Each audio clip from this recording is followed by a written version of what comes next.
রহমানির রাহিম। সপ্তম অধ্যায়, হামদ, প্রশংসা ও শুকর, কৃতজ্ঞতা। আল্লাহ তাআলা আমাদের সবাইকে নেক তৌফিক দান করুন। পূর্বোল্লেখিত স্তর অতিক্রমের মাধ্যমে প্রকৃত লক্ষ্যবস্তু ইবাদতে নিরাপত্তা অর্জিত হয়ে যায়। এরপরই বান্দার কর্তব্য হয়ে পড়ে সে মহান নিয়ামতের জন্য আল্লাহর হামদ ও শুকর গুজারি আদায় করবে। এটা অবশ্য কর্তব্য। আল্লাহর হামদ ও শুকর গুজারি করা দুটো কারণে অবশ্য কর্তব্য। প্রথমত, প্রাপ্ত নিয়ামতটি স্থায়ীভাবে লাভ করার জন্য। দ্বিতীয়ত, ওই নিয়ামত আরও অধিক পাওয়ার কামনা ও আকাঙ্ক্ষায়। কৃতজ্ঞতা নিয়ামতে স্থায়িত্ব দান করে, একথা স্মরণ রাখা বিশেষ কর্তব্য, আর অকৃতজ্ঞতায় তা দূর হয়ে যায়, একথাও স্মরণ রেখো। আল্লাহ বলেন, ইন্নাল্লাহা লা ইউগাইয়িরু মা বিকওমিন হাত্তা ইউগাইয়িরু মা বিআনফুসিহিম। অর্থাৎ আল্লাহ তাআলা কখনো কোনো জাতির ভাগ্য বদল করেন না যতক্ষণ না তারা নিজেরা বদল করে। আবার তিনি অন্যত্র বলেন, ফাকাফারাত বিআনউমিল্লাহি ফাআযাকাহাল্লাহু লিবাসুল জুউ ওয়াল খাউফি বিমা কানু ইয়াসনাউন।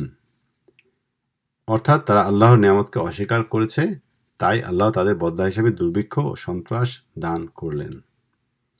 আল্লাহ তাআলা আরো বলেন, মা ইয়াফআলুল্লাহু বিআযাবিকুম ইন শাকারতুম ওয়া আমানতুম। অর্থাৎ, হে মুনাফিক দল, তোমাদের সাজা দিয়ে আল্লাহর কি লাভ যদি তোমরা কৃতজ্ঞতা প্রকাশ করো ও ঈমান আনয়ন করো। হুজুর পাক সাল্লাল্লাহু আলাইহি ওয়াসাল্লাম ইরশাদ করেছেন, নিয়ামত হলো বন্য পশুর মতো বেয়ারা, তাই তাকে আল্লাহর কৃতজ্ঞতার রশি দিয়ে বেঁধে রাখো। আর নিয়ামতের স্থায়িত্ব যেহেতু শুকরের উপরেই নির্ভরশীল, তাই শুকরের দ্বারা বেশি পাওয়ারও আশা করা যেতে পারে। আল্লাহ বলেন, লা ইন শাকারতুম লা আযীদান্নাকুম। অর্থাৎ, যদি তোমরা কৃতজ্ঞতা প্রকাশ করো তাহলে অবশ্যই আমি বাড়িয়ে দেব। আল্লাহ আবার বলেন, ওয়াল্লাযীনা ইহতাদাউ যাদাহুম হুদা। অর্থাৎ, যারা সঠিক পথে আসে আল্লাহ তাদেরকে বেশি করে পথ দেখান। তিনি আরো বলেন, ওয়াল্লাযীনা জাহাদু ফীনা লানাহদিয়ান্নাহুম সুবুলানা। অর্থাৎ, যারা আমার পথে চলার পথে প্রয়াসী হয় অবশ্যই আমি তাদেরকে পথ দেখিয়ে থাকি। সুতরাং প্রভু বান্দার দিকে তাকিয়ে যখন দেখেন তার নিয়ামতের হক আদায় করছে, তখন তিনি নিয়ামত আরও বাড়িয়ে দেন। এমনকি তিনি সে বান্দাকে উক্ত নিয়ামতের যোগ্য বলে নির্দিষ্ট করে দেন। আর যদি আল্লাহ দেখেন বান্দা নিয়ামতের হক আদায় করছে না, তখন তার থেকে সব নিয়ামত ছিনিয়ে নিয়ে যান। এভাবেই বহু বান্দা আল্লাহর নিয়ামত থেকে বঞ্চিত হয়। নিয়ামতের প্রকারভেদ। নিয়ামত প্রথমত দু ধরনের, পার্থিব নিয়ামত ও অপার্থিব নিয়ামত। পার্থিব নিয়ামত আবার দু ধরনের, যেমন নাফা উপকারী নিয়ামত এবং দাফা প্রতিরোধকারী নিয়ামত।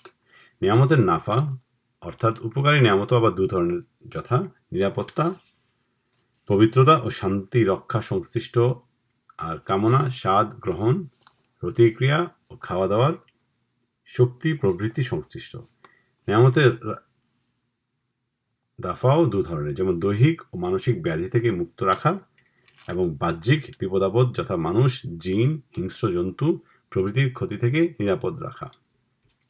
তেমনি অপার্থিব নিয়ামতও দু ধরনের, যেমন প্রথমত তৌফিক বা অনুগ্রহ প্রদান, যেমন প্রথমে ইসলাম গ্রহণের তৌফিক প্রদান এবং পরে রাসূল সাল্লাল্লাহু আলাইহি ওয়াসাল্লামের রীতিনীতি মেনে চলার এবং আল্লাহর অনুগ্রহ ও ইবাদতের তৌফিক দান। তৃতীয়ত রক্ষণাবেক্ষণ তথা নিরাপত্তা রক্ষার নিয়ামত, যথা কুফরি থেকে রক্ষা পাওয়া, তারপর বিদআত ও বিভ্রান্তির সকল ক্ষেত্র থেকে দূরে থাকা।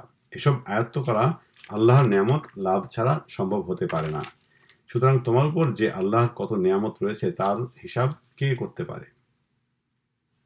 তাই তো আল্লাহ বলেন, ওয়া ইন তাউদ্দু নি'মাতাল্লাহি লা তুহসুহা।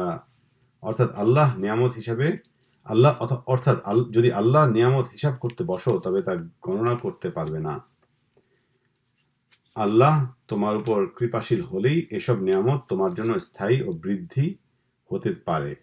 তুমি ভেবে কুল করতেও পারবে না এরূপভাবে সব দিক থেকে নিয়ামত আসবে। এই সব কিছুর মূল কারণ হলো শুকর, হামদ ও গুণগান।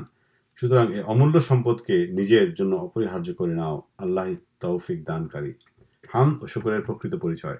হামদ ও শুকরের সংজ্ঞা ও প্রকৃত পরিচয় সম্পর্কে উলামায়ে কিরাম বিভিন্ন মত ব্যক্ত করেছেন। তা অর্জনের পন্থা সম্পর্কেও তাদের মধ্যে মতানৈক্য রয়েছে। সে যাই হোক, আল্লাহর তসবিহ তাহলিলের মাধ্যমে প্রকাশ্য ইবাদতকে বলা হয় হামদ। পক্ষান্তরে সমর্পণ এবং ধৈর্য ধারণের নাম হলো শুকর।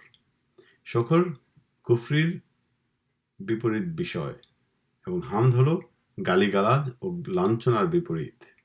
হামদ সাধারণ বস্তু এবং তা সকলের মধ্যেই থাকা সম্ভব, কিন্তু শুকর দুর্লভ বস্তু। এটা অর্জন করা অনেকের জন্যই সুকঠিন। এ কথাই আল্লাহ তাআলা ইরশাদ করেছেন যে ওয়াকালিলুম মিন ইবাদিয়াশ শুকুর, অর্থাৎ বান্দাদের মধ্যে কৃতজ্ঞ খুবই অল্প সংখ্যক। বোঝা গেল যে হামদ ও শুকরের পার্থক্য রয়েছে। হামদ হলো কারো কোনো উত্তম কাজের জন্য প্রশংসা করা, আর শুকরের অর্থ ব্যাপক। আব্দুল্লাহ ইবনে আব্বাস রাদিয়াল্লাহু তাআলা আনহু বলেন, সর্বাঙ্গ দ্বারা প্রকাশ্য ও গোপনভাবে আল্লাহর ইবাদত করা শুকর। আমাদের কোনো কোনো মাশায়েখও প্রায় এর কাছাকাছি মত পোষণ করেন। তারা বলেন যে প্রকাশ্যে ও গোপনে পুরোপুরি আনুগত্য প্রদর্শনের নাম শুকর। তারা আরও বাড়িয়ে বলেছেন যে প্রকাশ্য ও গোপনীয় সর্ববিধ গুনাহ থেকে নিজেকে রক্ষা করাকে শুকর বলা হয়। আর একদল আলিম বলেছেন আল্লাহর নির্দেশাবলী অমান্য করা বা তার অবাধ্যতা অবলম্বন করা থেকে বিরত থাকা, অর্থাৎ অন্তর, মুখ ও সমস্ত অঙ্গ প্রত্যঙ্গের কোনোটার দ্বারাই গুনার কাজ সংগঠিত না হওয়া কেই বলা হয় শুকর। আমাদের শায়েখ বলেন, নিয়ামত দাতাদের নিয়ামত দানের পরিবর্তে তার সম্পর্কে এমন এক কিছুতেই যেন তার প্রতি কোন রকম অশ্রদ্ধা ও অকৃতজ্ঞতা প্রকাশ করা না যায়। বান্দার জন্য আল্লাহর প্রতি কৃতজ্ঞতা প্রকাশ করা ওয়াজিব, কারণ যে কোনো উপকারের বদলে তার প্রতি উপকার প্রাপকের কৃতজ্ঞতা প্রকাশ করা স্বাভাবিক কর্তব্য। যদি তাই হয়, তাহলে মহান প্রতিপালক, যার উপকারের কোনো শেষ নেই, তার প্রতি কৃতজ্ঞতা প্রকাশ করা মানুষের উপর অবশ্য কর্তব্য নয় কি? ফল কথা, শুকর বা কৃতজ্ঞতা প্রকাশ মানুষের এ ধরনের শ্রদ্ধাবোধকে বলে যা তাকে আল্লাহর প্রতি অবাধ্যতা থেকে রক্ষা করে। নিয়ামত দাতার নিয়ামত ভোগকারীর নিম্নতম কর্তব্য হলো নিয়ামত দাতার অবাধ্য তথা গুনাহগার না হওয়া। যে ব্যক্তি সত্যি অধম এবং নিকৃষ্টতম, যে উপকারীর দান ও উপকারকে তার অবাধ্যতার মাধ্যম করে নেয়, মোট কথা শুকর বান্দার এরূপ সম্মান প্রদর্শনের নাম, যার ফলে উপকারী ও নিয়ামতদাতার নাফরমানি থেকে সে রক্ষা পায়। এর ফল অত্যন্ত শুভ। পক্ষান্তরে অকৃতজ্ঞের পরিণাম যার পর নাই অশুভ। আমার মতে নিম্নতম কৃতজ্ঞতা হলো উপকারীর অবাধ্য না হওয়া। উপকার যার অবাধ্যতার পথ খুলে দেয়, সে সর্বাধিক হতভাগা। এজন্যই নিয়ামতদাতার নিয়ামতের উল্লেখ করা ও তার নিয়ামতের প্রশংসায় লিপ্ত থাকা কর্তব্য। তাহলেই অবাধ্যতার উদ্ভব হবে না এবং লক্ষ্য অর্জিত হবে। এরপর আনুগত্য ও ইবাদতের ধারা জারি রাখা প্রয়োজন, কারণ ও দুটো নিয়ামতের হকেরই অন্তর্ভুক্ত। গুনাহ থেকে বিরত থাকাও একইভাবে নিয়ামতের হক। এখন আমাদের শুকরের মাকাম, অর্থাৎ কখন কি জন্য শুকর করা চাই তা জানা দরকার। উপরে বর্ণিত সর্বপ্রকার নিয়ামতের ক্ষেত্রেই শুকর আদায় করা ওয়াজিব। তবে দুনিয়া, নফস, মাল দৌলত, সন্তান সন্ততি ব্যাপারে সংকট, বিপদাপদ, ক্ষতি লোকসানের ক্ষেত্রে শুকর ওয়াজিব বা কর্তব্য কিনা তা আলোচনার দাবি রাখে। কোনো কোনো আলেম বলেন যে উল্লেখিত ক্ষেত্রসমূহের শুকর নিয়ামত ব্যতীত অন্য কোনো ক্ষেত্রে ওয়াজিব হয় না। তবে কোনো বিপদাপদ একাই আসে না, তার সাথে নিয়ামতও থাকে। সে নিয়ামতের জন্য শুকর করা ওয়াজিব। তবে বিপদাপদের ক্ষেত্রে নিয়ামত ওয়াজিব নয়। উক্ত নিয়ামত সম্পর্কে ইবনে উমর রাদিয়াল্লাহু তাআলা আনহু বলেন, আমি যখনই কোনো বিপদ বা পরীক্ষায় পড়েছি, তখন তার ভিতরে 4টি নিয়ামত দেখতে পেয়েছি। 1. এই বিপদ আমার ধর্মের কাজে দেখা দেয়নি। 2. এর থেকেও কোনো বড় বিপদ দেখা দেয়নি। 3. এর কারণ আল্লাহর সন্তুষ্টি থেকে বঞ্চিত হইনি। 4. এসব বিপদ থেকে সওয়াব পাওয়ার আশা রয়েছে। আরেকদল আলিম বলেন, পার্থিব বিপদাপদের সময় বান্দার প্রতি শুকর ওয়াজিব, কারণ মূলত ওইসব বিপদাপদ নিয়ামতের প্রকারান্তর। কেননা এর ফলে ইহ ও পরলৌকিক বহু কল্যাণ ও পরকালে অফুরন্ত সওয়াব হাসিল হয়। সে সব নিয়ামত ও সওয়াব সর্বদা বিপদাপদেরই সহগামী। আমাদের শায়েখও এ মতেরই সমর্থক। সুতরাং এতদপেক্ষা বড় নিয়ামত আর কি হতে পারে? উদাহরণস্বরূপ মনে করো যে তোমার কোনো রোগ হলো, আর চিকিৎসক তিক্ত ঔষধ দিলেন, যা রোগ সারার জন্য একান্ত দরকার। কারণ এ তেতো দাওয়াইয়ের মধ্যেই তোমার আরোগ্য, শান্তি ও স্বাস্থ্য নিহিত। সুতরাং এক্ষেত্রে তেতো দাওয়াই তোমার জন্য উত্তম। তেতো দাওয়াই দেখে তো মন বিষিয়ে ওঠে, নফস বিরক্ত ভীত হয়। যে জোর করে তা খাওয়ায় তার প্রতি রাগ ধরে যায়, কিন্তু এত সত্ত্বেও তা তোমার জন্য প্রকৃত শান্তি বহন করে আনে। এক্ষেত্রেও ঠিক সেই একই অবস্থা। বিপদ আপদ মানুষের জন্য অশেষ নিয়ামত বহন করে আনে। তোমরা কি চিন্তা করো না যে হুজুর পাক সাল্লাল্লাহু আলাইহি ওয়াসাল্লাম কিভাবে আল্লাহর প্রশংসা গুণ কীর্তন করেছেন? তিনি তো বিপদ আপদে মহান প্রভুর সেভাবেই শকর আদায় করেছেন, যেভাবে আদায় করেছেন তিনি স্বাচ্ছন্দ্য ও স্বাভাবিক অবস্থায়। আরও ভেবে দেখো আল্লাহ তাআলা কি ইরশাদ করেছেন। তিনি ইরশাদ করেছেন, ফাসা আন তাকরাহু শাইআন ওয়া ইয়াজআলাল্লাহু ফীহি খায়রান কাসীরা। অর্থাৎ তা এমনও হতে পারে যে তোমরা কোনো এক জিনিস অপছন্দ করছো, যার মধ্যে আল্লাহ হয়তো কোনো মহা উপকার রেখে দিয়েছেন। আর তাছাড়া যেহেতু বিপদাপদে ও সংকটে ধৈর্য রাখার ফলে বান্দার মর্যাদা বৃদ্ধি পায়, সুতরাং এটা বড় নিয়ামত, যদিও স্থূল দৃষ্টিতে তা বিপদ বলেই মনে হয়। ধৈর্যশীল ও কৃতজ্ঞের মর্যাদার তারতম্য। আল্লাহ বলেন, কালিলুম মিন ইবাদিয়াশ শুকুর, অর্থাৎ আমার বান্দার মধ্যে শুকর গুজারের সংখ্যা খুবই নগণ্য। এর দ্বারা বোঝা যাচ্ছে যে ধৈর্যশীলদের চাইতে কৃতজ্ঞের মর্যাদা বেশি, কারণ বিশেষ বান্দাদের ভিতরে বিশিষ্ট বান্দা এরা। হযরত নূহ আলাইহিস সালাম সম্পর্কে আল্লাহ বলেন, ইন্নাহু কানা আবদান শাকুরা, অর্থাৎ নিশ্চয়ই সে কৃতজ্ঞ বান্দা ছিল। হযরত ইব্রাহিম আলাইহিস সালাম সম্পর্কেও বলা হয়েছে, আল্লাহ বলেন, শাকিরাল লিআনউমি, অর্থাৎ আল্লাহ তাআলার নিয়ামতের শুকরগুজার। এটা হলো নিয়ামত ও পবিত্রতা, মুক্তি দানের পর্যায়ের অন্তর্ভুক্ত। এজন্যই বলা হয়েছে যে বিপদাবস্থার চেয়ে নিয়ামত প্রাপ্তির পরই শুকর আদায় করা আল্লাহর নিকট বেশি উত্তম। অতঃপর বান্দা বিপদগ্রস্ত হলে ধৈর্য অবলম্বন করবে। অনেকে বলেন ধৈর্যশীলদের মর্যাদা শুকরগুজার অর্থাৎ কৃতজ্ঞদের অপেক্ষা বেশি, কারণ ধৈর্যাবলম্বী বিপদের কালে ধৈর্য অবলম্বন করে, এজন্য তার সওয়াব বেশি, মর্যাদা বেশি হওয়া তাই স্বাভাবিক। যেমন স্বয়ং আল্লাহ বলেন, ইন্না ওয়াজাদনাহু সাবিরান নি'মাল আবদ, নিশ্চয়ই আমরা তাদেরকে ধৈর্যশীল পেয়েছি, তারা সত্যই উত্তম বান্দা ছিল। আল্লাহ আরো বলেন, ইন্নামা ইউয়াফফাস সাবিরুনা আজরাহুম বিগয়রি হিসাব, অর্থাৎ ধৈর্যশীলদের বিনিময়ে বিনে হিসেবে পূর্ণ মাত্রায় দেওয়া হবে। আল্লাহ আরো বলেন, ওয়াল্লাহু ইউহিব্বুস সাবিরিন, অর্থাৎ আল্লাহ তাআলা ধৈর্যশীলদের ভালোবাসেন। আমার মতে কৃতজ্ঞ ও ধৈর্যশীলদের মাকাম এক নয়, তবে এই গুণ দুটো একে অন্যের সাথে অঙ্গাঅঙ্গিভাবে জড়িত। এর একটি ছাড়া অপরটি অর্জন সম্ভব নয়। আসলেই এমন কোনো নিয়ামত নেই যার কৃতজ্ঞতার সাথে দুঃখ কষ্ট জড়িত থাকে না, কারণ নাফরমানির মনোভাব দমিয়ে রাখতে আপ্রাণ সংগ্রাম ও সাধনার প্রয়োজন। সুতরাং সেখানে ধৈর্য অপরিহার্য। ঠিক তেমনি এমন কোনো বিপদ ও দুঃখ ক্লেশ নেই যার সাথে কল্যাণ জড়িত থাকে না, তা পূর্বেই দেখা গেছে। সুতরাং সে কল্যাণ তথা নিয়ামতের জন্য শুকর করা চাই। এখন বোঝা গেল যে ধৈর্যশীলকে কৃতজ্ঞ ও কৃতজ্ঞকে ধৈর্যশীল না হলেই নয়। কৃতজ্ঞতা প্রকাশের জন্য ইবাদত প্রয়োজন এবং পাপ বর্জনও প্রয়োজন, যেন নিয়ামতের প্রতি অকৃতজ্ঞতা প্রকাশ না পায়, পাপ যেন প্রলুব্ধ করতে না পারে, নফসকে সকৃতজ্ঞ থাকার জন্য চেষ্টা চালাতে হয়। এসব ব্যাপারে ধৈর্যের প্রয়োজন। একইভাবে ধৈর্যশীলদের অন্তরে আল্লাহর শ্রেষ্ঠত্ব বোধ থাকা চাই এবং তার প্রতি সম্মান প্রদর্শনের ব্যাপারে মনের অস্থিরতা না থাকা চাই। এসব অবস্থার ফলে বিপদাপদে মনে সান্ত্বনা ও শক্তি অক্ষুণ্ণ থাকে, যাতে করে সে আল্লাহর প্রতি সকৃতজ্ঞ হয়। এভাবে ধৈর্যশীলের মনে যে ধৈর্যের তৌফিক দান করা হয়েছে, ধৈর্য হারিয়ে সে পাপের দিকে পা বাড়ায়নি, এটা তার জন্য নিয়ামত বই কি। সুতরাং এর বিনিময়ে কৃতজ্ঞতা প্রকাশ করা প্রয়োজন। এই অবস্থার প্রেক্ষিতেই আমি বলছি যে ধৈর্য ও কৃতজ্ঞতা একটি অপরটি হতে পৃথক হতে পারে না। তবে যে বস্তু এই দুটো কাজেই উদ্বুদ্ধ করে তা হলো মনের শক্তি এর মূল। কৃতজ্ঞ ব্যক্তি নিয়ামতের দাবিদার। অতঃপর এই গুরুত্বপূর্ণ স্তরটি অতিক্রম করা চাই, আর তার জন্য এ ব্যাপারে সম্যক উপলব্ধি থাকা চাই যে নিয়ামত লাভের যোগ্যই সে ব্যক্তি যে তার মূল্য প্রদান করে। কৃতজ্ঞ ব্যক্তিরাই নিয়ামতের মূল্য দিয়ে থাকে। একথার প্রমাণ আল্লাহ পবিত্র বাণীতেই বিদ্যমান। আল্লাহ তাআলা কাফিরদের কার্যাবলীর ব্যর্থতা দেখাতে গিয়ে ইরশাদ করেছেন, আহাউলাই মান্নাল্লাহু আলাইহিম মিন বাইনিনা আলাইসাল্লাহু বিআলামা বিশ-শাকিরিন। অর্থাৎ এরা কি আমাদের সেই দল যাদের আল্লাহ বহু নেয়ামত ও মান সম্মান দিয়েছেন?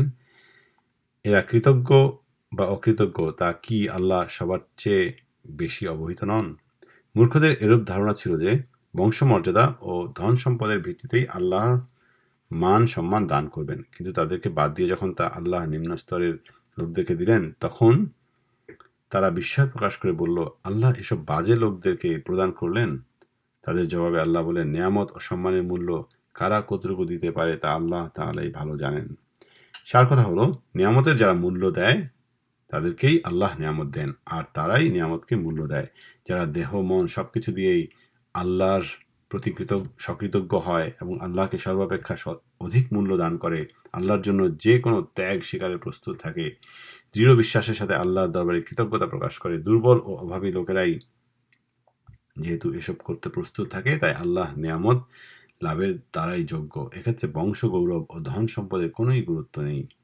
বিত্তশালী উপরতলার লোকেরা তো শুধু বংশ গৌরব ও অর্থ সম্পদকে আসল বস্তু মনে করে বসেছে। সত্য ধর্ম ও আল্লাহর পরিচিত তাদের নিকট কোনো বস্তুই নয়। তাদের মধ্যে চলেছে কেবল পার্থিব উন্নতি ও শান শওকতের প্রতিযোগিতা। দিন ধর্মের কোনো কাজেই নেই তারা। যদিও বা কেউ কেউ কিছু দিনের কাজে আসে, তবে তা নিয়ে শুরু করে দেয় তারা বড়াই ও আত্মপ্রসাদ। মূল কথা হলো, ধর্মকে তারা তুচ্ছ ও মূল্যহীন বস্তু মনে করে, তাই তারা এর কোনো পরোয়াই করে না। পক্ষান্তরে সাধারণ ও গরিব লোকেরা তাদের সব কিছু পণ করে দিনের কাজ করে, দিনকে সর্বাপেক্ষা মূল্যবান মনে করে। এজন্য কে তাকে ভালো বলল, কি মন্দ বলল, কে বিরূপ পর্যালোচনা করলো, সেদিকে তার কোনো লক্ষ্যই নেই। আসলে যে তারা নিয়ামতের মূল্য দিতে জানে, আর সেজন্যই ধর্মের জন্য তারা সব কিছু উৎসর্গ করতে পারে। আল্লাহর সে নিয়ামতে এর বিনিময়ে জীবনভর কৃতজ্ঞতা প্রকাশ করে। তাদের এই চরিত্রের কথা আল্লাহ এর ইলমে ছিল। তিনি তার এই নিয়ামত দানের জন্য সেই নিঃস্ব গরিব শ্রেণীকেই যোগ্য হিসেবে মনোনীত করেছেন। আমার মতে আল্লাহ তাআলা ধর্মরূপ এই অতুলনীয় নিয়ামতকে সর্বযুগেই এ ধরনের লোকদের জন্য মনোনীত করেন। লক্ষ্য করলে তুমি দেখতে পাবে যে সত্যিই তারা এই ব্যাপারে অন্যদের অপেক্ষা যোগ্য ও অগ্রগণ্য। আল্লাহর নিয়ামতের শুকর যথাযথভাবে আদায় করতে সর্বদা শুধু তারাই প্রস্তুত। আল্লাহ এই নিয়ামত থেকে তাদেরই দূরে রাখেন যারা এই নিয়ামতের কৃতজ্ঞতা স্বীকার করে না। কোনো আলিম যেমন ইলম ও ইবাদতের গুরুত্ব দেয়, তেমনি কোনো ব্যবসায়ী ব্যক্তি কিছুতেই তা দেয় না। যদি দিত, তাহলে নিশ্চয়ই সে ব্যবসাকে গৌণ মনে করে ইলম এবং ইবাদতকে মুখ্য বিষয় হিসেবে গ্রহণ করত। তাদের জন্য তখন পার্থিব লোভ লালসা বর্জন করাও সহজ হতো। তুমি কি দেখোনি, কোনো ভিক্ষুক যদি অপ্রত্যাশিত কিছু লাভ করে তাহলে কিরূপ খুশি হয়ে যায়? সামান্য বস্তু লাভ করে হাজার হাজার টাকা পাওয়ার মতো খুশি হয়ে যায়। অনেক সময় সত্য ধর্মের কোনো রহস্য উদ্ধার করতে 10-20 বছর সময় লেগে গেলেও তারা তা উদ্ধারে পিছপা হয় না, যার ফলে তারা সে রহস্য উদ্ধার করেও ফেলে।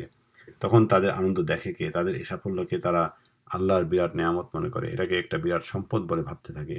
এরূপ একটা তত্ত্ব উদ্ঘাটন করে কখনো সে গরিবগণ ইলমের দৃষ্টি ও প্রীতি আকর্ষণের জন্য কোনো প্রতাপশালী ব্যবসায়ীর কাছে তা বলতে গেলে তারা মনোযোগ দিয়ে তা শুনতেও চায় না। আলোচনা একটু বেশি করা হলেই কষ্ট মনে করে, অনেক সময় ঘুমিয়ে পড়ে। একটু ভালোভাবে বুঝিয়ে বলতে গেলে তাদের অমনোযোগিতায় তা তাদের নিকট স্পষ্টও হয়ে ওঠে না। শুধু যাদের মন আল্লাহর দিকে আছে তারাই কেবল এ ব্যাপারে সাধনা ও শ্রম লাগাতে পারে। তারাই কেবল নফসকে সর্ববিধ সুখ সুবিধার মোহ থেকে মুক্ত করতে পারে। আল্লাহ পাক যাতে করে 2 রাকাত নামাজ পবিত্রতা ও সর্বরকম আদবের সাথে আদায় করার তৌফিক দান করেন। এজন্য তারা সকল বিধি বিধান পবিত্র মনে পালন করে চলে। এজন্য তারা কতই না আহাজারি করে আল্লাহর দরবারে, যাতে করে আল্লাহ তাআলা একটি মুহূর্তের জন্য পবিত্রতা, একাগ্রতা ও অমলিনতার সাথে তার দরবারে মোনাজাত করার তৌফিক দান করেন। অতঃপর যদি 1 মাসের জন্য, 1 বছরের জন্য বা সারা জীবনব্যাপী তাদের এই তৌফিক হাসিল হয়ে যায়, তাহলে তারা তাকে সর্বাপেক্ষা মূল্যবান ও সবচাইতে বড় নেয়ামত গণ্য করে। এতে তাদের যে আনন্দ ও শান্তি লাভ হয় তা অবর্ণনীয়। অতঃপর তারা এজন্য শুকরগুজারি করে। এই পথে তাদের যেসব বাধা প্রতিবন্ধকতা অতিক্রম করতে হয়, বহু দুঃখ ক্লেশ বিপদাপদ সহ্য করতে হয়, এবং রাত্রের অনিদ্রা ও দিনের কষ্ট ক্লেশ বরণ এবং লালসা ও কামনা সবকিছুকে বর্জনের যে ত্যাগ স্বীকার করতে হয়, এসব কিছুকে তারা মোটেই পরোয়া করে না। এমন অমূল্য নেয়ামত হাসিলের পর ওইসব তাদের নিকট নগণ্য হয়ে যায়। এরপর সেই ব্যক্তির প্রতি দৃষ্টিপাত করো যার সম্পর্কে ধারণা হবে সেই ইবাদতে তার আকর্ষণ ও আকাঙ্ক্ষা আছে। তখন তুমি তার ইবাদতের মাকাম হাসিলের জন্য চেষ্টা করবে। এর কারণে যদি তোমার রাতের খানা একটু কমও হয়, কিংবা বাজে কথা একটু পরিত্যাগও করতে হয়, অথবা কিছু আরামের সময়ও হাতছাড়া হয়, কিন্তু সে ব্যক্তি এতদ সত্ত্বেও স্বীয় নফসকে উদার করবে না, এবং তার অন্তরও এই কারণে একটুও খুশি হবে না। আর যদি বা কখনো ইবাদতের এই মাকাম অর্জিত হয়েও যায়, তবু তাকে একটা খুব বড় কিছু মনে করবে না, এজন্য আল্লাহর শুকর আদায়ও করবে না। এ ধরনের লোকগণ শুধু একটি দিরহাম বা একটি রুটির টুকরা পেলেই আনন্দ লাভ করে। যদি তারা শান্তি ও নিরাপদে থাকে, শরীরে রোগ ব্যাধি না থাকে, বরং সুস্থ থাকে, তখন তারা বলে আলহামদুলিল্লাহ, আলহামদুলিল্লাহি হাযা মিন ফাদলি রব্বি, অর্থাৎ সমস্ত প্রশংসা আল্লাহ তাআলার জন্য, এত লাভ হয়েছে আমার প্রভু প্রতিপালকের অনুগ্রহে। এবার একটু ভেবে দেখো, সেই সূক্ষ্মদর্শী ওলামা ও সুফি সাধকদের সাথে এই শ্রেণীর কৃতজ্ঞদের কি করে তুলনা হতে পারে? এজন্যই তারা উত্তম ও ন্যাক বিষয় লাভের ব্যাপারে সম্পূর্ণ সাফল্যমণ্ডিত, আর এরা সেসব থেকে একেবারে বঞ্চিত।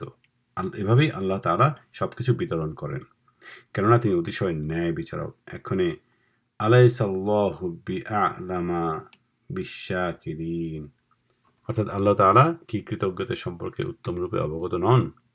এই আয়াতটিকে গভীরভাবে অনুধাবন করে যা করা দরকার তাই করে চলো। অতঃপর স্মরণ রেখো, প্রবৃত্তি প্ররোচনায় প্ররোচিত না হলে তুমি কখনো উত্তম ও ন্যাক থেকে বঞ্চিত হবে না। সুতরাং আল্লাহ পাকের নিয়ামত সমূহের কদর ও মূল্য উপলব্ধি করো, তার যথাযথ গুরুত্ব দাও, তাহলেই তা লাভের যোগ্যতা অর্জন করবে, এমনকি তা তোমার জন্য স্থিতিশীল হয়ে যাবে। প্রাথমিক পর্যায়ে তা যেমনটা হয়েছিল, অবজ্ঞাকারী থেকে নিয়ামত কেড়ে নেওয়া হয়। যারা নিয়ামতের কদর করে না কিংবা তার মূল্য অনুধাবন করে না, তাদের থেকে তা কেড়ে নেওয়া হয়। যারা নিয়ামতের শুকর করে না, তারাই প্রকৃত পক্ষে কৃতজ্ঞ। আল্লাহ তাআলা ইরশাদ করেছেন, ওয়াতলু আলাইহিম বানাআল্লাযী আতাইনাহু আয়াতিনা ফানসালাখা মিনহা ফাআতবা'হুশ শাইতানু ওয়া কানা মিনাল গাওয়িন।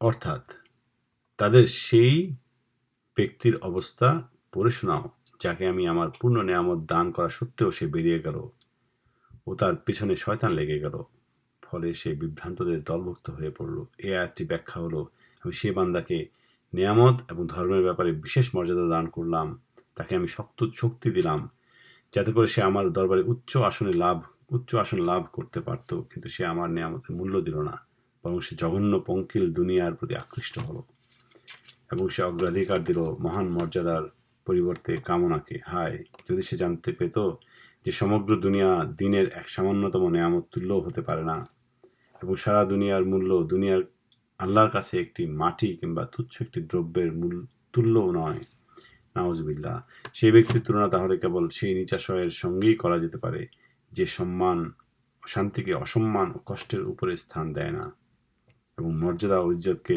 অমর্যাদা ও হীনতার তুলনায় মূল্যবান কিছু মনে করে না। কুকুরের কাছে একটি রুটির টুকরাই সবকিছু, আহার্যই তার সবকিছু।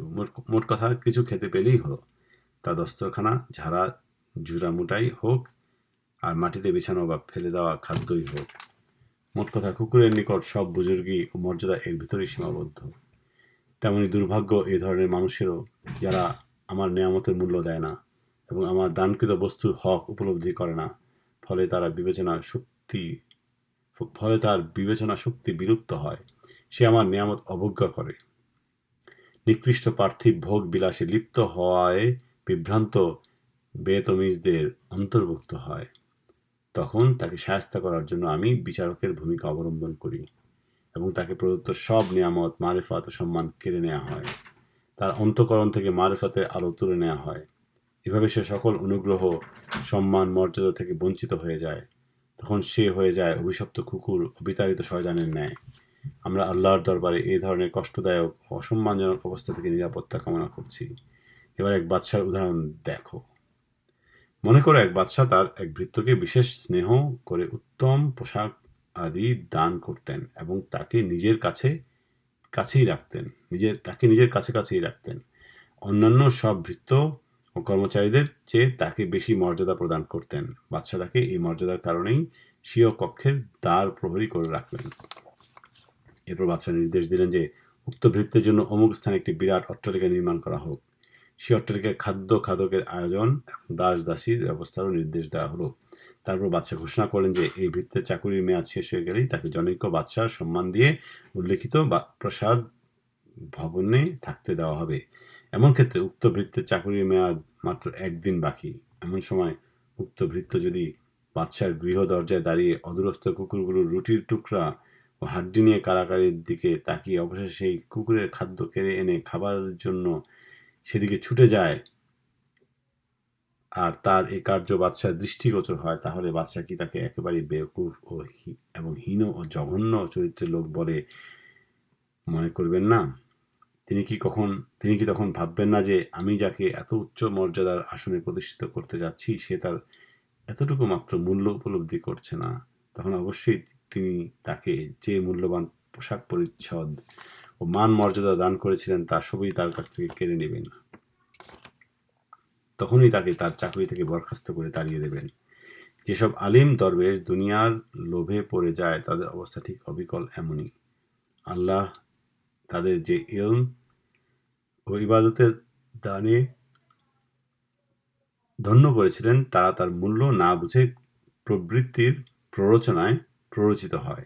আল্লাহ প্রদত্ত মর্যাদা ও নেয়ামত উপেক্ষা করে পার্থিব লালসায় লিপ্ত হয়ে যায়। তেমনি যেসব বান্দাকে আল্লাহ বিশেষ দানে ধন্য করে নিজ রহমত ও নেয়ামত পরিপূর্ণ করে দেন তাদের নিয়ে ফেরেশতাদের মাঝে গৌরব করেন এবং তাদের সব আরাধনা কবুল করেন, সব সুপারিশ কবুল করেন। এমনকি আল্লাহ তাদের বহু মান সম্মান ও প্রতিপত্তি দান করেন। তথাপি যদি তা ছেড়ে প্রবৃত্তির তাড়নায় পার্থিব লালসায় মগ্ন হয়ে যায়, পারলৌকিক বিরাট সম্ভাবনাময় জীবনকে নস্যাৎ করে দেয়, তাহলে তারা নিঃসন্দেহে নিজেদের সর্বনাশ করে দিল। যে কোনো সাধারণ ব্যক্তিও তার এই বিরাট ক্ষতি অনুধাবন করতে পারে। আল্লাহ আমাদের রূপ ভয়াবহ সর্বনাশ থেকে রক্ষা করুন। হে মানবগণ, আল্লাহর নেয়ামতের মূল্য অনুধাবনের জন্য তোমাদের সর্বতভাবে চেষ্টা চালানো উচিত।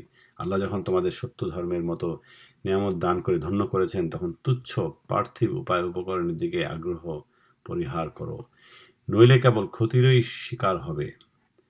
তোমরা কি আল্লাহর সে বাণী শোনোনি যা তিনি হযরত রাসূল করিম সাল্লাল্লাহু আলাইহি ওয়াসাল্লামকে লক্ষ্য করে ইরশাদ করেছেন? আমি আপনাকে নামাজ বারংবার পাঠ করার জন্য মহান বাণী সপ্ত ও মহান কোরআন দান করেছি। সুতরাং কাফিরদেরকে যে আমি পার্থিব ভোগ উপভোগের সম্পদ দান করেছি সেদিকে আপনি চোখ তুলেও তাকাবেন না। অর্থাৎ যে ব্যক্তিকে অমূল্য কোরআন রূপ মহাসম্পদ দান করা হয়েছে সে কোশমিনকালেও পার্থিব ভোগ সম্ভোগ সম্পদের মতো নগণ্য বস্তুর দিকে আগ্রহান্বিত বা আকৃষ্ট হতে পারে না। কারণ কোরআনের সত্যতা এত বেশি মূল্যবান ও আকর্ষণীয় সম্পদ যে আল্লাহ পাকের অন্তরঙ্গ বন্ধু হয়েও হযরত ইব্রাহিম আলাইহিস সালাম তার নিজের পিতার জন্য চেয়ে পাননি। খোদ হযরত রাসূল সাল্লাল্লাহু আলাইহি ওয়াসাল্লামের স্বীয় চাচা আবু তালিবের জন্য চেয়েও তা লাভ করেননি। পক্ষান্তরে পার্থিব ধন সম্পদ ও আরাম আয়েশে সামগ্রিত প্রত্যেক কাফির মুশরিক জিন্দিকদের লাভ হয়। মোট কথা দুনিয়ার মাল দৌলত দুনিয়ার নিকৃষ্টতম লোকদের হাসিল হয়, যাতে করে তাতেই ডুবে যায়। কিন্তু নবী, রসুল, সিদ্দিক, সুফি, সাধক, আলিম যারা দুনিয়ার সেরা ও মর্যাদাবান তাদেরকে পার্থিব মাল দৌলত থেকে দূরে রাখা হয়। তাতে করে তারা ওইসব পুঁতি গন্ধময় বস্তুগুলো থেকে নিরাপদ ও নিশ্চিন্ত থাকতে পারেন। বিষয়টি আল্লাহ তাআলা হযরত মূসা আলাইহিস সালাম ও হযরত হারুন আলাইহিস সালামকে বলেছিলেন। তিনি বলেছিলেন, যদি তোমরা চাও তবে তোমাদের জন্য এমন ঐশ্বর্য ও পার্থিব শ্রীবৃদ্ধির ব্যবস্থা করে দিতে পারি যা দেখে ফেরাউন মনে করে যে এসব জিনিস আমার সামর্থ্যের বাইরে, কিন্তু আমি তোমাদেরকে দুনিয়ার আকর্ষণ থেকে দূরে রাখতে চাই। আল্লাহ বলেন, আমি আমার বন্ধুদের সাথে এরূপ আচরণই প্রদর্শন করি, তাদের জন্য আমি আমার নেয়ামত জমা করে রাখি। উষ্ট্রপালক নিজের মায়ায় যেমন উটের জন্য খাবার সংগ্রহ করে রাখে, আবার বন্ধুদেরকে আয়েশ আরাম থেকে দূরে রাখা আমার পক্ষে এই জন্য কঠিন নয়, কারণ আমি তাদেরকে তো বুজুর্গি ও সম্মান দিয়ে ধন্য করে তুলব। আল্লাহ বলেন, যদি না মানুষ একই রীতিতে চালিত ও একই জাতিভুক্ত হতো, তাহলে কাফির দিকের গৃহের ছাদগুলো আমি রূপা দিয়ে বানিয়ে দিতাম। জ্ঞানী লোকেরা এ দিয়েই দুদলের ব্যবধান করে নিতে পারে। তারা বলুক যে সব প্রশংসা সেই মহান প্রভুর জন্য, যিনি আমাদের তার বন্ধুদের মর্যাদা দান করেছেন এবং আমাদের ক্ষতিকর বস্তু থেকে দূরে রেখে নিরাপদ করেছেন। তাছাড়া সব কৃতজ্ঞতা ও প্রশংসার মূল মহান ইসলাম রূপ নিয়ামত তিনি খাস করে আমাদেরকেই দান করেছেন। সুতরাং তোমার অবিরত সেই মহা নিয়ামতের কৃতজ্ঞতা প্রকাশে ডুবে থাকা দরকার। তুমি যদি এই মহান ও বিরাট নিয়ামতের মূল্য অনুধাবনে অক্ষম হও, তাহলে অন্তত এতটুকু বুঝে নাও যে যদি তুমি সৃষ্টির আদি লগ্নে জন্মগ্রহণ করে এর শেষ দিন পর্যন্ত বেঁচে থেকে তোমার প্রাপ্ত নিয়ামতের কৃতজ্ঞতা প্রকাশ করতে পারতে, তথাপি তার হক কিছুই আদায় হতো না। সেক্ষেত্রে তুমি তার কৃতজ্ঞতার এক ফোঁটা মাত্র আদায় করেছ, অথচ আল্লাহ তোমাকে অজস্র নিয়ামত দান ধন্য করেছেন। তার সে নিয়ামতের বর্ণনা করাও আমার পক্ষে অসম্ভব। তা বর্ণনা করতে গিয়ে আমি 1,00,000 পৃষ্ঠা লিখেও আমার জানা নিয়ামত সমূহের কথাই শেষ করতে পারবো না। আর আমার জ্ঞানের পরিধি বা কতটুকু? আমার অজানা নিয়ামতের সংখ্যা তো আমার জানা নিয়ামত সমূহের তুলনায় একটি বাড়ি বিন্দুর তুলনায় অকুল সাগরের অফুরন্ত বাড়ি তুল্য। তুমি কি লক্ষ্য করোনি আল্লাহ তার রসুলকে কি কথা বলেছেন? তিনি বলেছেন, মা কুনতা তাদরি মাল কিতাবু ওয়াল ঈমান, অর্থাৎ কিতাব কি বস্তু ও ঈমান কি জিনিস তুমি তাও জানতে না। পরে আল্লাহ বলেন, যা তুমি কিছুই জানতে না তা তোমাকে শেখানো হয়েছে, এবং এটা তোমার উপরে আল্লাহর এক বিরাট দান। অপর এক জাতি সম্পর্কে আল্লাহ বলেন, বালিল্লাহু ইয়ামুন্নু আলাইকুম আন হাদাকুম লিল ঈমান, অর্থাৎ বরং তোমাদের উপর এরা আল্লাহর এক বিরাট অনুগ্রহ যে তিনি তোমাদেরকে ঈমান গ্রহণের তৌফিক দান করেছেন। হযরত রাসূল করিম সাল্লাল্লাহু আলাইহি ওয়াসাল্লাম এরশাদ কি তোমার নজরে পড়েনি? তার ইসলাম গ্রহণের সৌভাগ্য লাভের জন্য সে আল্লাহ পাকের কৃতজ্ঞতামূলক প্রশংসা করছিল। তা দেখে হযরত রাসূল করিম সাল্লাল্লাহু আলাইহি ওয়াসাল্লাম ইরশাদ করলেন, তুমি তো আল্লাহর প্রদত্ত সর্বশ্রেষ্ঠ নিয়ামতের কৃতজ্ঞতা জ্ঞাপনজনিত প্রশংসা করছো। হযরত ইয়াকুব আলাইহিস সালাম এর কাছে সংবাদবাহী এসে তাকে সুসংবাদ দিল। তখন তিনি তাকে জিজ্ঞাসা করলেন, তুমি তাকে পুত্র ইউসুফ আলাইহিস সালাম কি অবস্থায় দেখে এলে? সে জবাব দিল, ইসলামের উপরে। হযরত ইয়াকুব আলাইহিস সালাম তখন বললেন, এক্ষণে তার উপরে নিয়ামতের পূর্ণতা এলো। বর্ণিত রয়েছে যে নিম্নোক্তভাবে কৃতজ্ঞতা প্রকাশী আল্লাহ পাকের কাছে সর্বাধিক পছন্দনীয়। আলহামদুলিল্লাহিল্লাযী আনআমা ওয়া হাদানা ইলা দীনিল ইসলাম, অর্থাৎ সমস্ত প্রশংসা সেই আল্লাহর জন্য যিনি আমাদের নিয়ামত দান করেছেন এবং ইসলামের পথ দেখিয়েছেন। ইসলাম লাভের ক্ষেত্রে কৃতজ্ঞতা প্রকাশে শৈথিল্য প্রদর্শন করা মোটেই উচিত নয়। আল্লাহর পরিচিতি, আল্লাহর অনুগ্রহ ও নিখুঁত খাঁটি জীবনের অধিকারী হয়ে পুনরায় ভ্রষ্টতা থেকে বেঁচে থাকার জন্য এটা একেবারেই অপরিহার্য। কারণ এত কিছু পাওয়ার পরে শৈথিল্যের কোনো অবকাশ নেই। শেষ ফলের ভালো মন্দের উপরেই সবকিছুর ভালো মন্দ নির্ভরশীল। হযরত সুফিয়ান সাওরি রাহমাহুল্লাহ বলেন, ধর্মের ব্যাপারে উদাসীন ব্যক্তির কাছ থেকে ধর্ম ছিনিয়ে নেওয়া হবে। আমাদের উস্তাদ বলেন, কাফিরদের জাহান্নামী হওয়ার কথা শুনে নিজের আত্মপ্রসাদ লাভের এতটুকু অবকাশ নেই, কারণ ব্যাপারটি খুবই কঠিন। কিসের দ্বারা ক্ষমা ও নিরাপত্তা লাভ হয় তা তুমি জানো না। তোমার অদৃষ্ট লিখনও তোমার অজানিত। বর্তমান সুখকর পরিবেশ লাভ করে প্রতারিত হয়েও না ও নিষ্পাপ বোধকারী হে বিভ্রান্ত মানব। তোমাদের এই অবস্থার ভিতরেও বিপরীত কিছু বিপদও থাকতে পারে। ইবলিসের কথায় দেখো না কেন, আল্লাহ তাকে পূর্ণ ও পবিত্র জীবন দান করেছিলেন, কিন্তু সেই ছিল আল্লাহর মূল অভিশাপের যোগ্য। হযরত আলী রাদিয়াল্লাহু তাআলা আনহু বলেন যে অনুগ্রহের ফলে এত লোক ধোঁকা খেয়ে বসে যে তার কোনো হিসেব নিকেশ নেই। ভালো কিছু লাভ করে এই অবস্থাটা গভীরভাবে বুঝতে না পেরে ক্ষতিগ্রস্ত হয়ে থাকে বহু সংখ্যক লোক। হযরত জুন্নুন মিসরি রাহমাহুল্লাহ এর কাছে জিজ্ঞাসা করা হয়েছিল যে মানুষ সর্বাধিক ধোঁকা খায় কিসে? তিনি জবাবে বললেন, মানুষ দয়া ও কারামতের দ্বারাই বেশি ধোঁকার কবলে পড়ে। এই জন্যই আল্লাহ তাআলা ইরশাদ করেছেন, সানাস্তাদজুহুম মিন হাইসু লা ইয়ালামুন, অর্থাৎ আমি তাদেরকে ধীরে সুস্থে এমনভাবে নিয়ে চলছি যে তারা তা অনুভবই করতে পারছে না। কোনো কোনো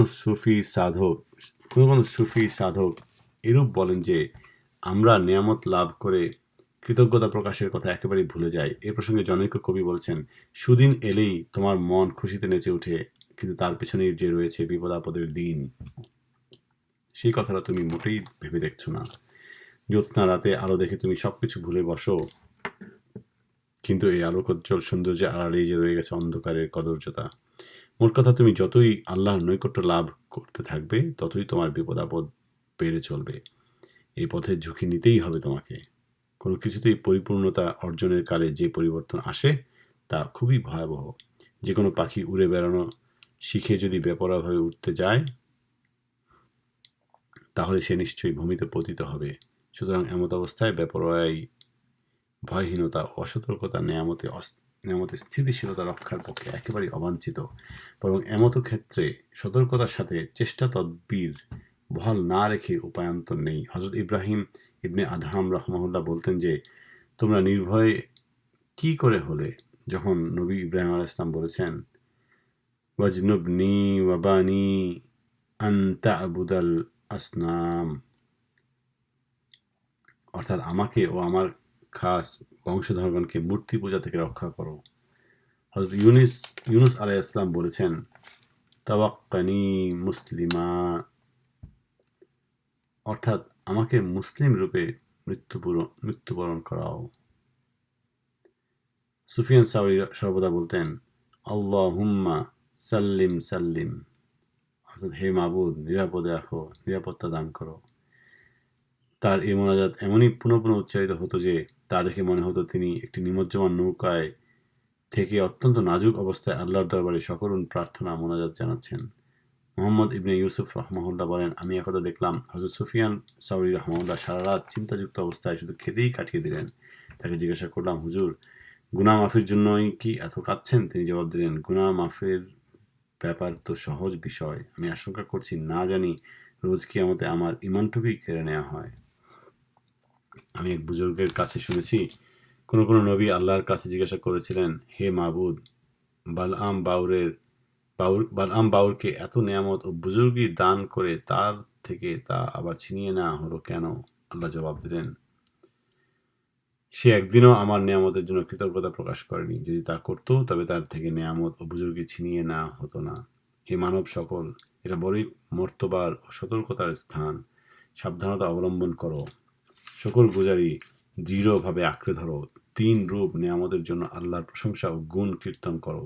এর মধ্যে সর্বাপেক্ষা মূল্যবান নেয়ামত হলো ইসলাম ও আল্লাহর পরিচিতি, আর নিম্নস্তরের নেয়ামত হলো আল্লাহর তসবিহ পাঠ। আল্লাহর তসবিহ পাঠের তৌফিক এবং বদ কাজ থেকে বেঁচে থাকা। আশা করি আল্লাহ যেন আমাদের উপর তার নিয়ামত পূর্ণ করে দেন এবং তা আবার কেড়ে নেবার দুর্দশা থেকে আমাদেরকে নিরাপদে রাখেন। কারণ সম্মানের পর অসম্মান এবং নৈকট্যের পর আবার দূর করে দেয়া, মিলনের পর আবার বিচ্ছেদ ঘটে যাওয়া সর্বাধিক মারাত্মক ও যন্ত্রণাদায়ক।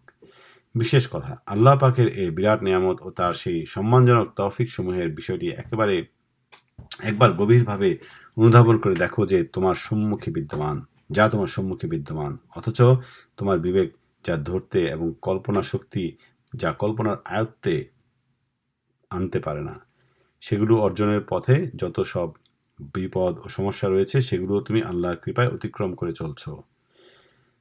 তোমাকে ইলম ও হিলমের দৌলতে ধন্য করা হচ্ছে, গুনাহে কবিরা ও অন্যান্য পাপাচার থেকে পবিত্র রাখা হচ্ছে। তোমরা অন্যায়, অনাচার ও দুশ্চিন্তা দুর্ভাবনা থেকে মুক্তি পেতেছ। এখন চিন্তা করে দেখো, যার জীবনে শুরু হয় মারেফাতে ইলাহি ও সূক্ষ্মদর্শিতা দিয়ে এবং শেষ হয় মর্যাদা ও নৈকট্য লাভ করে, তার জীবন কত যে সৌভাগ্যবান। এই জন্য আল্লাহর সাধ্যাতে কৃতজ্ঞতা প্রকাশ করা চাই। তোমার মুখে সর্বদা তার গুণাগুণ ও অন্তরে তার শ্রেষ্ঠত্ব ও মহত্বের গভীর আস্থা পরিপূর্ণ থাকা চাই, যাতে করে এমন অবস্থা সৃষ্টি হবে যে তুমি কস্মিনকালে পাপ পথে পা বাড়াতেই পারবে না। সুতরাং বিষয়টি নিজের বিবেক অনুযায়ী চিন্তা করে দেখা উচিত এবং সাধ্যাতীত শকর আদায় করার চেষ্টা করা কর্তব্য, যার ফলে তোমার জবানে যেন সর্বদা আল্লাহরই প্রশংসা ও গুণকীর্তন উচ্চারিত হয় ও তোমার অন্তরে জাগ্রত থাকে তারই বিরাটত্ব ও মহানত্বের রূপ, এবং যাতে তুমি এমন পর্যায়ে উপনীত হও যে তোমার মধ্যে গুনাহ ও তোমার মধ্যে তা প্রাচীর সদৃশ হয়ে দাঁড়ায়। পক্ষান্তরে তোমার সাধ্যানুযায়ী আল্লাহর ইবাদতে উদ্বুদ্ধ করে তার সাথে সাথে তুমি আল্লাহ তাআলার দান ও দয়ার কথা স্মরণ করে নিজের গুনাহের কথা স্বীকার করো। আর হঠাৎ যদি কৃতজ্ঞতা প্রকাশের ব্যাপারে ঔদাসীন্যের সৃষ্টি হয়, তখনই যেন সযত্নে তা দূর করার চেষ্টা করো। অনুশোচনা ও অনুনয় বিনয়ের পন্থা অবলম্বন করো। আল্লাহর দরবারে এভাবে কাকুতি মিনতি শুরু করে দাও যে, হে প্রভু, যেভাবে তুমি যোগ্যতা ব্যতিরেকে কেবল তোমার অনুগ্রহে আমার উপর দান বর্ষণ শুরু করেছ, তেমনি তোমারই অনুগ্রহ ও করুণায় তা পুরো করে দাও, তাদের পূর্ণতা আনয়ন করো। আর তুমি সেই সব অলি আল্লাহর দরবারে করাঘাত করতে থাকো, যারা হৃদায়তের মুকুট লাভ করে আল্লাহর মারেফাতের গভীর আনন্দে বিভোর হয়ে ও আবার বিচ্ছেদ ও বঞ্চনা ও লাঞ্ছনার ভয়ে অস্থির হয়ে আকুলভাবে ক্রন্দন করে এরূপ প্রার্থনা জানাতো, রব্বানা লা তুজিগ কুলুবানা বা'দা ইয হাদাইতানা ওয়া হাব লানা মিন লাদুনকা রাহমাতান ইন্নাকা আনতাল ওয়াহ্হাব। অর্থাৎ, হে আমার প্রভু, আমাদের পথ দেখানোর পর আমাদের মনকে আর কঠিন হতে দিও না। তোমার রহমত দ্বারা আমাদের উপর বর্ষণ করো, তুমি একমাত্র দানশীল। আমার মতে এ দোয়ার মর্মার্থ হলো, তোমার তরফ থেকে রহমতের বর্ষণ শুরু হয়েছিল, ফলে আমি প্রলুব্ধ হয়ে অন্য নিয়ামতের আকাঙ্ক্ষায় ঝুঁকে পড়েছিলাম। তুমিই দাতা ও করুণাময়। প্রথমে তুমি তোমার নিয়ামত দ্বারা যেভাবে আমাকে সৌভাগ্যমণ্ডিত করেছ, তেমনি হে প্রভু, তুমি তাতে পূর্ণতা এনে দাও। হে মানব, তোমরা কি অনুধাবন করতে পারছো না? সর্বপ্রথম আল্লাহ তাআলা তো তার মুসলমান বান্দাকেই এই দোয়াই শিক্ষা দান করেছিলেন, ইহদিনাস সিরাতাল মুস্তাকিম। অর্থাৎ, হে মাবুদ, আমাদের সরল সোজা পথ প্রদর্শন করো। এই জন্য আহাজারি করছি যে, মাবুদ, তুমি আমাকে এই পথে দৃঢ় ও স্থিতিশীল করে দাও, কারণ এই পথে বিপদ আপদ রয়েছে অসংখ্য। কথিত আছে, বিজ্ঞ ও জ্ঞানীগণ 5টি অবস্থায় বড় কঠিন বিপদ বিদ্যমান বলে অভিমত প্রকাশ করেছেন, যথা 1. অভাবের সময় রোগ ব্যাধি, 2. বার্ধক্যে অভাব অনটন, 3. তরুণ জীবনে মৃত্যু, 4. দৃষ্টিশক্তি লাভের পর তার বিলুপ্তি, 5. মারেফাত হাসিলের পর আবার তা হারিয়ে ফেলা। এক ব্যক্তি বলেছেন, এগুলোর হয়তো বা পরিপূরক পাওয়া যেতে পারে, কিন্তু আল্লাহর সাথে বিচ্ছেদ ঘটে গেলে তার আর কোনো পরিপূরক নেই। আরেক ব্যক্তি বলেছেন, যদি দুনিয়া দ্বারা দিনের কোনো হানি না ঘটে, তাহলে দুনিয়াকে ছেড়ে দেওয়ার কথা আসে না।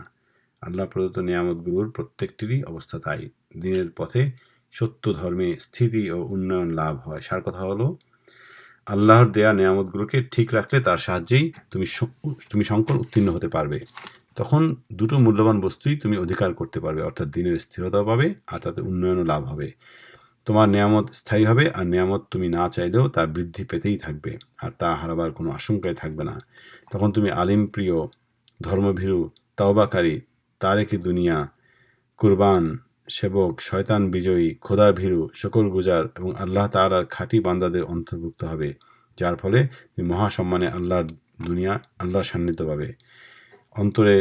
অন্তরের সত্যতা সুদৃঢ় হবে। বিষয়টি বিশেষভাবে অনুধাবন করো। কেউ হয়তো বলতে পারে যে, এরূপ অবস্থায় খুব কম লোকই আল্লাহর ইবাদত করে উদ্দেশ্য হাসিলে সক্ষম হবে। এরূপ অসাধ্য সাধন করার মতো কে আছে? এই সম্পর্কে স্বয়ং আল্লাহ বলেন, ওয়াকালিলুম মিন ইবাদিয়া শুকুর। অর্থাৎ, আমার বান্দার মধ্যে খুব কমই শুকরগুজার। আসলেই অধিকাংশ মানুষই অকৃতজ্ঞ, তারা তা বুঝতেই পারে না। হ্যাঁ, তবে আল্লাহ যার জন্য সহজ করে দেন তার জন্য খুবই সোজা। বান্দাকে চেষ্টা করতে হবে, আল্লাহ তার ফল দান করবেন। আল্লাহ বলেন, ওয়াল্লাযীনা জাহাদু ফীনা লানাহদিয়ান্নাহুম সুবুলানা। অর্থাৎ, যারা আমার পথ পাবার চেষ্টা করে আমি তাদেরকে পথ দেখাই। এটা তো খুবই সোজা কথা। বান্দা যখন আপ্রাণ চেষ্টা চালাবে, তখন মহান প্রভু আল্লাহ তাআলা চুপ করে বসে থাকতে পারেন না। যদি তুমি মনে করো এই ক্ষুদ্র জীবনে এমন কঠিন সাধনা কি করে চালাবে, কি করে এত সব ভয়াবহ স্তরগুলো অতিক্রম করে মঞ্জিলে মকসুদে পৌঁছবে, এত সব শর্তই বা কি করে পালন করবে, আমি আমার জীবনের শপথ করে বলছি স্তরগুলো খুবই ভয়াবহ ঠিকই, কিন্তু কেউ তা অতিক্রমের সংকল্প করলে আল্লাহই তার পথ সহজ করে দেন। তখন পথিক অনায়াসে মঞ্জিলে উপনীত হয়ে বলে, এই পথ যে খুবই সংক্ষিপ্ত, এ কাজ যে বড়ই সহজ ও অনায়াসসাধ্য। এই স্তরে যারা পৌঁছে তাদের আমি একটি পংক্তি শোনাচ্ছি। সোজা পথের খবর সন্ধানকারীর খুবই জানা আছে, কিন্তু আমি যে অন্তরগুলোকে দলিল প্রমাণের ক্ষেত্রে অজ্ঞ দেখতে পাচ্ছি। আমি তো দেখছি যাদের বলা হচ্ছে ধ্বংসপ্রাপ্ত ও বরবাদ জীবনের অধিকারী, মূলত তারাই রয়েছে মুক্তি ও কল্যাণের পথে। তেমনি যারা নিজেদের মুক্তিপ্রাপ্ত বলে প্রমাণ করছে, তাদের অবস্থা দেখেও বিস্ময় বোধ করছি। বস্তুত কোনো বুজুর্গ এ পথ 70, কেউ 20, কেউ বছর, কেউ মাস, কেউ সপ্তাহ, কেউ ঘন্টা, এমনকি কেউ মুহূর্তে আল্লাহর সহায়তায় এ দুর্গম পথ অতিক্রম করছে। আসহাবে কাহফের কথা সামনে এনে দেখো। যখন তাদের বাদশাহ দাকিয়ানুসের ভিতরে পরিবর্তন এলো, তখন তাদের জন্য কি ভয়াবহ অবস্থা সৃষ্টি হলো। তারা আপন মনে চিৎকার করে বললেন, রব্বুনা রব্বুস সামাওয়াতি ওয়াল আরদি লান ইয়াদউ মিন দুনিহি ইলাহা। অর্থাৎ আকাশ ও পৃথিবীর যিনি একমাত্র অধিকারী, তিনিই আমাদের প্রভু, আমরা তাকে ছাড়া আর কাউকে প্রভু বলে স্বীকার করব না। সঙ্গে সঙ্গে তাদের আল্লাহর দেয়া মারেফাত অর্জিত হলো। এ পথের সব সূক্ষ্ম তত্ত্ব ও জটিলতা তাদের জন্য সহজ হয়ে গেল। সে দুর্গম পথ তারা মুহূর্তে অনায়াসে পার হলো। তারা আল্লাহর প্রতি নির্ভরশীল ও দৃঢ় ইমানদার বান্দা হলো, যার ফলে তাদের এ মর্যাদা দেখা দিল। ফাউ ইলাল কাহফি ইয়ানশুর লাকুম রব্বুকুম মির রাহমাতিহি। অর্থাৎ তাহলে তোমরা অমুক পাহাড়ে গিয়ে আশ্রয় নাও, তোমাদের প্রভু তোমাদের উপরে রহমতের ছায়া ছড়িয়ে দিবেন। ফিরআউনের জাদুকররা মুহূর্তের ভিতরে এই পথ উত্তীর্ণ হলো। হযরত মুসা আলাইহিস সালাম এর মাঝেজা দেখে তারা বলে উঠল, ক্বালু আমান্না বিরাব্বিল আলামিন রব্বি মুসা ওয়া হারুনা। অর্থাৎ সারা জাহানের প্রতিপালক যিনি হযরত মুসা আলাইহিস সালাম ও হযরত হারুন আলাইহিস সালামের প্রতিপালক, আমরা তার প্রতি ঈমান আনলাম। যার ফলে একটি পলক বা তার চেয়েও কম সময়ে তারা আল্লাহর রহস্য ঘেরা দুর্গম পথ অতিক্রম করল। খোদাতাত্ত্বিক, খোদার প্রতি নির্ভরশীল, ধৈর্যশীল এবং সকৃতজ্ঞ সাধকদের দিদারে ইলাহি লাভের জন্য উৎকণ্ঠিত হয়ে বলে ওঠে, লা দাইরা ইন্না ইলা রব্বিনা মুনকালিবুন। অর্থাৎ মরণে কোনো ক্ষতি নেই, আমরা তো আল্লাহর কাছেই ফিরে যাব। ইব্রাহিম আদহাম রাহমাহুল্লাহ দুনিয়াবি ব্যাপারে কি গভীরভাবেই না আত্মনিয়োগ করেছিলেন, কিন্তু তা ছেড়ে যখনই তিনি সত্য সাধনার পথে ধাবিত হলেন, তখন শুধু বলখ থেকে মারোয়ুজ পৌঁছানো পর্যন্ত সময় তার দরকার হলো। তারপরে তিনি এই স্তরে পৌঁছে গেলেন যে পুল থেকে গভীর জলে পতনোন্মুখ ব্যক্তিকে তিনি বললেন, থেমে যাও। অমনি থেমে গেল, পানিতে সে আর পড়ল না। রাবেয়া বসরি রহমাউল্লাহ বৃদ্ধা এক দাসী বই তো কিছুই ছিলেন না। বস্রায় বাজারে ঘুরে ফিরছিলেন। এক ব্যবসায়ীর তার প্রতি দয়া হলো। 100 দিরহামে তাকে কিনে মুক্ত করে দিল। মুক্তি পেয়ে তিনি সাধনায় রত হলেন। আল্লাহর ইবাদতে আত্মনিয়োগ করে 1 বছর যেতে না যেতেই দেখা গেল প্রধান আলিম ও মশহুর বুজুর্গগণ তার সাক্ষাৎ বাসনায় বস্রার দিকে ধেয়ে আসছেন। আসলে যার প্রতি আল্লাহর অনুগ্রহ নেই, যে ব্যক্তি মূলত প্রবৃত্তি ও নফসের অনুগত থেকেই ইবাদত করে, সে 70 বছর ইবাদত করেও এই পথ অতিক্রমে সক্ষম হয় না। তখন সে শুধু বিলাপ করে বলতে থাকে, এই পথ দারুণ কঠিন।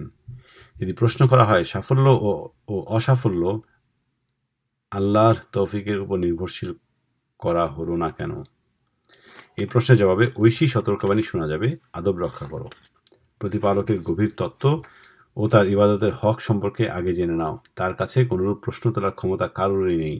জেনে রাখো, তোমরা তোমাদের কাজের জন্য তার কাছে জবাবদিহি করতে হবে।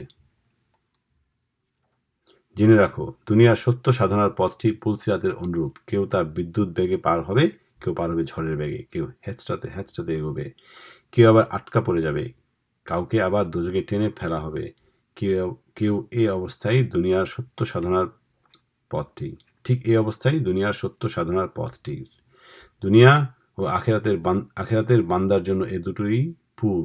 পরকালের পুলটি পার হবার জন্য জ্ঞানী সাধকগণ আগে থেকে প্রস্তুত হয়ে থাকে, আর তারা তা অনায়াসে পার হয়ে যায়। তেমনি দুনিয়ার পুলটি পার হবার জন্য যারা চেষ্টিত যত্নবান, তারাও তা অনায়াসে পার হয়ে যায়। জেনে রেখো, দুনিয়ার পুলটি পার হবার উপরেই পারলৌকিক পুল পার হওয়ার সাফল্য সম্পূর্ণ নির্ভরশীল। এই কথাটা ভালোভাবে অনুধাবন করে সামনে চলতে থাকো। আল্লাহ বলেন, ইয়াফআলু মা ইয়াশাউ ওয়া ইয়াফআলু মা ইউরিদ, অর্থাৎ তিনি যা চান তাই করেন এবং নিজ থেকেই কাজ করেন। আল্লাহ অন্যত্র বলেছেন, লাকাদ খালাকনাল ইনসানা ফি কাবাদ, অর্থাৎ আমি মানুষকে বড়ই বিপদ বেষ্টিত করে সৃষ্টি করেছি। আল্লাহ অন্যত্র বলেন, ইন্না আরাদনাল আমানাতা আলাস সামাওয়াতি ওয়াল আরদি ওয়াল জিবালি ফাআবাইনা আন ইয়াহমালাহা ওয়াশফাকনা মিনহা وحملها الإنسان إنه كان ظلوما জাহুলা, অর্থাৎ আমি এই আমানত কোরআন আকাশ জমিন পাহাড় প্রত্যেকের কাছে রাখার জন্য উপস্থিত করেছি, কিন্তু এই গুরুভার বহনে কেউ রাজি হয়নি, কারণ তারা ভয়ে কেঁপে গেল। কেবল মানুষ সাহস করে এই দায়িত্ব কাঁধে নিল। নিশ্চয়ই মানুষ বড় বোকা ও আত্মনাশক। হুজুর পাক সাল্লাল্লাহু আলাইহি ওয়াসাল্লাম এজন্যই বলেন, আমি যত কিছু জানি তা যদি তোমরাও জানতে, তাহলে হাসতে খুবই কম, কাঁদতে অনেক বেশি। বর্ণিত রয়েছে যে আকাশে একজন ফেরেশতা সর্বদাই ঘোষণা করে চলছে, হায় মানুষ যদি সৃষ্টি না হতো, হায় সৃষ্টি হয়েও যদি তারা তাদের উদ্দেশ্যটা অনুধাবন করত, হায় অনুধাবন করে যদি তারা তদানুরূপ কাজ করে চলত। হযরত আবু বকর রাদিয়াল্লাহু তাআলা আনহু আযাবের ভয়ে বলতেন, হায় আমি যদি তরকারি হতাম যা মানুষ খেয়ে ফেলে। ওহাব ইবনে মুনাব্বিহ রাহমাহুল্লাহ বলতেন, মানুষ বড়ই নির্বোধ, তা না হলে কখনো তাদেরকে সৃষ্টির জন্য মনোনীত করা হতো না। ফজাইল ইবনে ইয়াজ রাহমাহুল্লাহ বলেন, আমি নৈকট্য লাভকারী ফেরেশতা, নবী রাসূল কিংবা অন্যান্য নেককার বান্দাদের প্রতি ঈর্ষান্বিত নই, কারণ তাদেরও রোজ কিয়ামতে জবাবদিহি করতে হবে, বরং আমি ঈর্ষান্বিত তাদের উপরে যারা মোটেই সৃষ্টিই হলো না। পরকালের অবস্থা এমন ভয়াবহ হবে যে খোদ নবী রাসূলগণ পর্যন্ত ইয়ানাফসি ইয়ানাফসি আওয়াজ তুলবেন।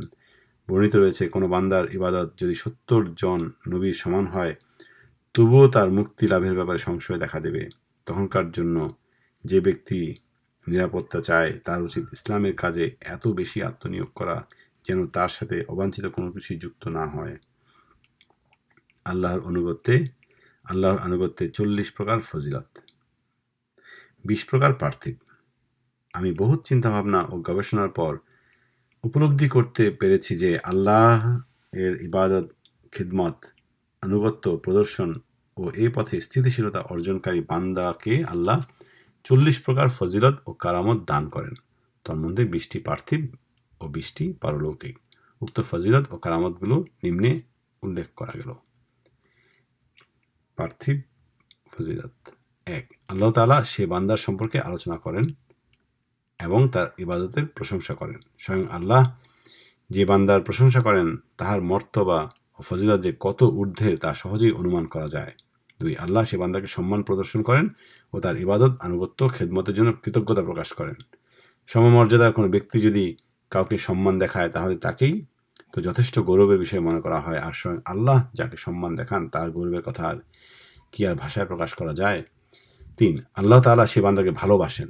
যদি এলাকার কোনো প্রধান ব্যক্তি, শহরের আমির তোমাকে ভালোবাসে, তাহলে তো তাকেই তুমি কত গৌরবের বিষয় মনে করো এবং বিরাট ও গুরুত্বপূর্ণ কার্যসমূহে তার সাহায্য লাভ করে কৃতার্থ ও সার্থক হও, তাহলে বুঝতেই পারো আল্লাহ তাআলা ভালোবাসার গুরুত্ব কত অধিক, আর তার কল্যাণ ও মঙ্গল কত ব্যাপক ও গভীর।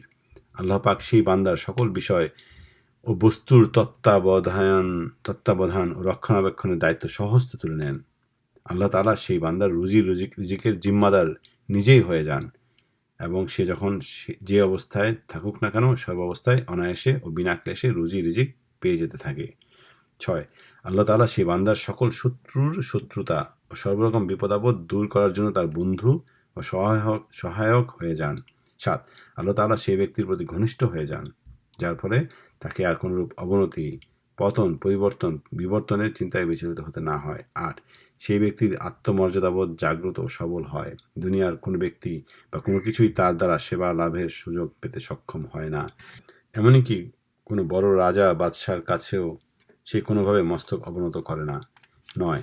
সেই ব্যক্তির মনে দুর্জয় সাহস ও দৃঢ়তার সৃষ্টি হয়। সে আর কখনো পাপ পঙ্কিলতায় নিমজ্জিত দুনিয়াদারদের আহ্বানে সাড়া দেয় না। দুনিয়ার তুচ্ছ খেল ও রং তামাশাকে সে ঘৃণা করে চলে। 10. সেই ব্যক্তির মন স্বাবলম্বিতা অর্জন করে ও পরমুখাপেক্ষিতাকে বর্জন করে দেয়, যার ফলে দুনিয়ার শ্রেষ্ঠ বিত্তবানদের তুলনায় সে অধিক সুখী হয়। অনেক কিছু পেয়ে গেলেও সে আত্মহারা হয়ে যায় না এবং কিছুই না পেলেও তার মনে উদ্বিগ্নতা দেখা দেয় না। 11. সেই বান্দার মন জ্ঞানালোকে আলোকিত ও উজ্জ্বল হয়ে যায়, ফলে তার সামনে সব গুপ্ত রহস্য, তথ্যাবলী স্পষ্টভাবে ভেসে ওঠে। অপর কারো পক্ষে যার নাগাল পাওয়া কোনরূপ সম্ভব নয়, অনায়াসে সেসব তার মুঠোর মধ্যে এসে যায়। 12. সে ব্যক্তির বক্ষের ধারক শক্তি এবং সহনশীলতা ধারণাতীত রূপে বৃদ্ধিপ্রাপ্ত হয়, তাই দুনিয়ার কোনো বিপদাপদ, দুঃখ, ক্লেশ, শ্রম, মানুষের ধোঁকা, প্রতারণা, আঘাত, অসদাচরণ তাকে আড়ষ্ট করতে পারে না। 13. সেই বান্দার প্রভাব, ব্যক্তিত্ব, মর্যাদা মানুষের মনে তার প্রতি ভয়, ভীতি, শ্রদ্ধা, সম্মান এবং আনুগত্যের উন্মেষ ঘটায়। 14. তার প্রতি সব মানুষের মনে গভীর ভালোবাসা এবং স্নেহ সম্প্রীতির সৃষ্টি হয় এবং তা স্বয়ং আল্লাহ তাআলাই করে দেন। 15. সেই বান্দার সমস্ত কিছুতেই বরকত পরিলক্ষিত হয়, এমনকি তার কাজকর্ম, কথাবার্তা, উঠা বসা, চালচলন ও পোশাক পরিচ্ছদ পর্যন্ত বরকত ক্রিয়াশীল হয়ে যায়। মানুষ সহজেই তার প্রতি আকৃষ্ট ও তার অনুগত হয়ে পড়ে। 16. সেই বান্দার ভেতরে ভূপৃষ্ঠে, জলে, স্থলে, শূন্যে ও বাতাসে, এমনকি যে কোনো স্থানে ঐশী শক্তির বিকাশ ঘটতে থাকে। এমনকি পানিতে পদচারণা, শূন্যে উড্ডয়ন, বায়ুতে ভ্রমণ এবং দূর দূরান্তে গমনাগমন তার পক্ষে অতি সাধারণ কার্যরূপে গণ্য হয়ে যায়। 17. পশু পাখি, বন্যজন্তু, এমনকি সর্বশ্রেণীর জীবজন্তুই তার প্রতি প্রগাঢ় আকর্ষণ অনুভব করে। কেউ তাকে শত্রু ভাবে না, সবাই তাকে মিত্র মনে করে। যখন যার ইচ্ছে তার কাছে একান্ত আপনজনের মতো ছুটে আসে, তাই সে একান্ত একাকী থেকেও কখনো নিঃসঙ্গ মনে করে না। 18. সেই বান্দার জন্য আল্লাহর অফুরন্ত সম্পদের দ্বার খুলে দেওয়া হয়। ভূপৃষ্ঠের যখন সে হাত বাড়ায়, চাহিদা অনুসারে সব কিছু তার হাতে আসে। পানির জন্য শুষ্ক মরুর বুকে হাত রাখার সঙ্গে সঙ্গে স্বচ্ছ পানির ঝর্ণাধারা উৎসারিত হয়। লোকজন শূন্য গভীর অরণ্যে কিংবা নির্জন প্রান্তরে থেকে উপাদেয় খাদ্যের আকাঙ্ক্ষা মাত্র চোখের পলকে তার সম্মুখে চলে আসে। 19. আল্লাহর দরবারে সেই বান্দার নেতৃত্বের পদলাভ হয়ে যায়, যার ফলে সৃষ্টিকুল আল্লাহর সান্নিধ্য ও অনুগ্রহ লাভের জন্য তাকে নিজেদের উসিলা ও উপলক্ষ হিসেবে বরণ করে নিতে তার দিকে ছুটে আসে। 20. সেই বান্দার দোয়া মোনাজাত খুব সহজেই কবুল হয়ে যায়, তার সুপারিশ আল্লাহর দরবারে গৃহীত হয়, এমনকি তার মর্যাদা এমন পর্যায়ে উন্নীত হয় যে সে যা শপথ করে আল্লাহ তা পুরা করে দেন। আল্লাহ পাকের ইচ্ছায় তার ক্ষমতা সেই স্তরে পৌঁছে যায় যে সে যদি স্থির পাহাড়কে বলে চলে আসো, তাহলে সে পাহাড় অমনি তার কথা মতো চলতে শুরু করে। শেষ পর্যন্ত এই শ্রেণীর লোককে আল্লাহ এমন বুজুর্গি ও কারামত দান করেন যে তাকে আর তখন কিছু মুখ ফুটেও বলতে হয় না। যা তার মনের মধ্যে উদয় হয়, অমনি সে অনুসারে আল্লাহ সঙ্গে সঙ্গে সব ব্যবস্থা করে দেন। 20 প্রকার অপার্থিব। প্রথমত, আল্লাহ তাআলা সেই ব্যক্তির জন্য মৃত্যু যন্ত্রণা লাঘব করে দেন। মৃত্যু যন্ত্রণা এমনই কঠিন যে আম্বিয়ায়ে কিরাম পর্যন্ত ঘাবড়ে গিয়ে মৃত্যু কষ্ট সহজ হওয়ার জন্য আল্লাহর দরবারে প্রার্থনা করেছেন, অথচ আল্লাহ সেই মৃত্যুই ক্ষেত্র বিশেষে এমনভাবে ঘটিয়ে দেন যেন তৃষ্ণার্ত ব্যক্তি সুমিষ্ট শরবত পান করছেন। আল্লাহ বলেন, আল্লাযী তাতাওয়াফাহুমুল মালাইকাতু তাইয়িবিন, অর্থাৎ যাদের জান ফেরেশতা এমনভাবে কবজ করে যে তারা পাক হয়ে গেল। 2.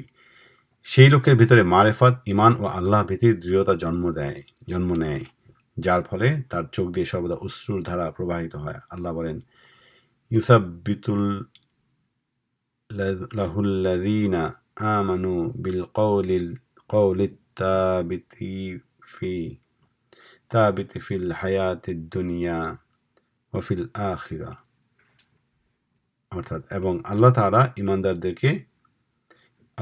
ইমানদারদের সুদৃঢ় কালিমার বদৌলতে দুনিয়া ও আখিরাতে দৃঢ়তা দান করেন। 3. সে লোকের আত্মা সুসংবাদ, আল্লাহর সন্তুষ্টি ও ইহ পারলৌকিক নিরাপত্তা লাভ করে নিশ্চিন্ত ও প্রশান্ত থাকে। 4. সে লোক সদা সর্বদা আল্লাহর প্রতিবেশী হিসেবে বেহেশতে থাকার সৌভাগ্য অর্জন করবে। 5. সে লোকের আত্মাকে গোপনভাবেই অশেষ মর্যাদায় ভূষিত করা হয়, ফলে সে আসমান জমিনের ফেরেশতাদের মধ্যে যথেষ্ট সম্মান ও মর্যাদা লাভ করে থাকে। সবাই তার জানাজায় বরকত হাসিলের লক্ষ্যে সামিল হতে ছুটে আসে। 6. কবর আযাব এবং কবরের অন্যান্য ভয়াবহ অবস্থাগুলো থেকে সে নিষ্কৃতি পেয়ে যায়, কাজেই তার কোনো দুর্ভাবনা পোহাতে হয় না।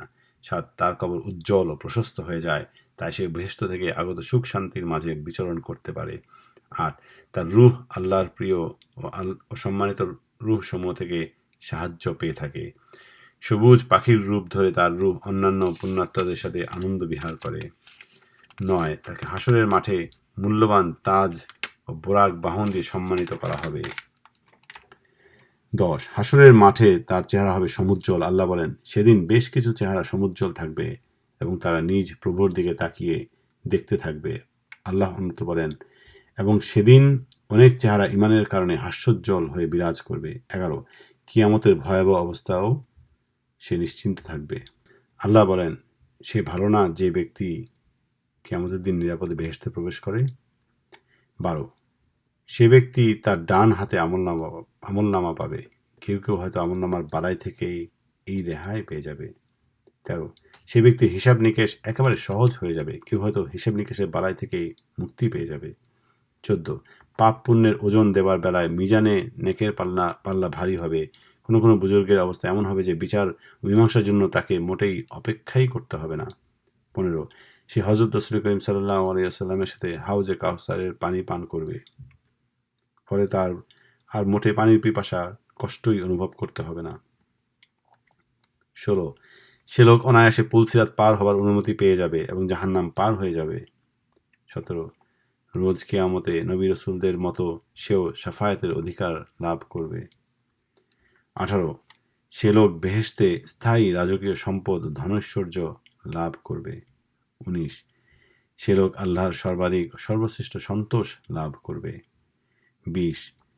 মহিয়ান গরিয়ান রব্বুল আলামিন মহান প্রভুর অকল্পনীয় ও অপূর্ব দিদার লাভ করে সে ব্যক্তি ধন্য হবে। অবশেষে উপসংহারে আমি মহান প্রতিপালকের কাছে সর্ববিধ ভুল ত্রুটি থেকে রেহাই পাবার জন্য স্বনির্বন্ধ অনুরোধ পেশ করছি।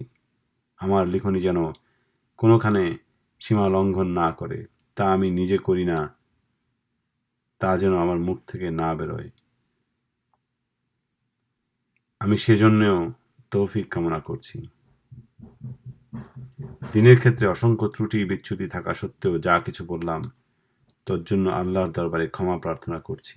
আমার এই গ্রন্থের সব কথা, সব বক্তব্য, শিক্ষাসমূহ যেন রিয়া ও প্রশংসা লাভের উপলক্ষ না হয়, তোর জন্য আল্লাহর দরবারে পানা চাচ্ছি।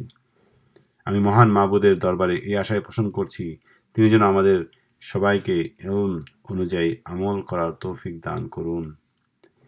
তার ওই অনুগ্রহে সব কাজে বরকত দেখা দেয়। সর্বোত্তম ও সর্বশ্রেষ্ঠ সৃষ্টি হযরত মুহাম্মদ মুস্তাফা সাল্লাল্লাহু আলাইহি ওয়াসাল্লামের পবিত্র কদমে আমার পিতা মাতা কুরবান হোক।